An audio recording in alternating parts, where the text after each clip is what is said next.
Walsh University, welcome to your Catholic University, and welcome to the Spring Presidential Thought Leadership Series. Brother Thomas Farrell, Walsh University's first president. And he made this statement, issuing a challenge to those in front of him that were about to make history.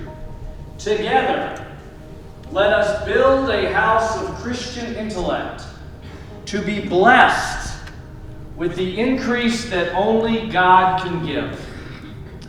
Brother Farrell's mandate, which is splashed on the east wall of the President's conference room, was a clarion call to Walsh College version 1.0 to make the institution a place that served Christ.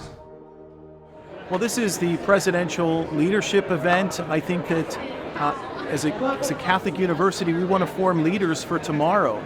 And it's also important that this particular issue that we looked at tonight, diplomacy in the church, that we have an understanding of it. There's a lot that goes on that we don't know, that we don't see, and it's a lot of good things that happen. Just the networking and the listening. I think if you listen closely to the Archbishop, he talked about how one of the things that is a fit for him with his job is that he knows how to interact with people. But isn't that what arriving at peace is all about? It's about engaging one another, accompanying one another, respecting one another.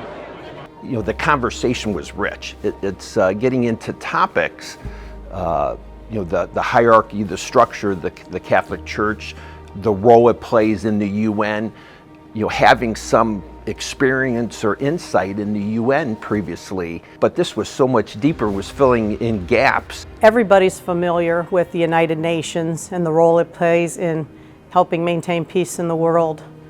But the Archbishop started his talk with a brief history of the United Nations and the very unique voting process that they go through.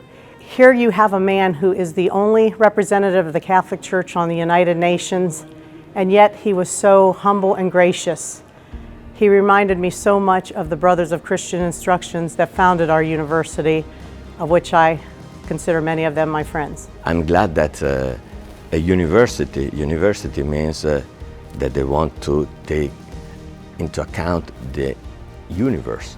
Everything is open to such a conversation that bring also together diplomacy and international affairs, which is also a way to look at our problems in our society with a broader view, the picture of the whole.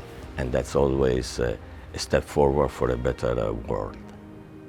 I love this format. I love the topics, because it's going from, you know, what we know, our local experience, and it expands it to something much more global, much broader.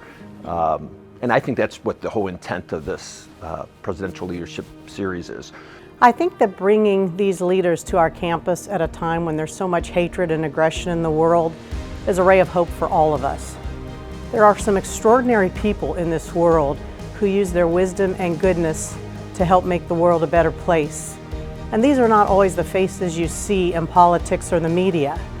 So to expose our students, our faculty, our community to exceptional people like this is just an awesome thing. So hopefully events like these will help instill the desire for our students to become leaders and help to advance the mission of Walsh University. I was very inspired by the hope that the Archbishop gave us at the end of his conversation. Just talking about the pillars that are there, how the United Nations is like a chair with 4 pillars, and just all the different efforts that they pay attention to. It gives me hope for the world.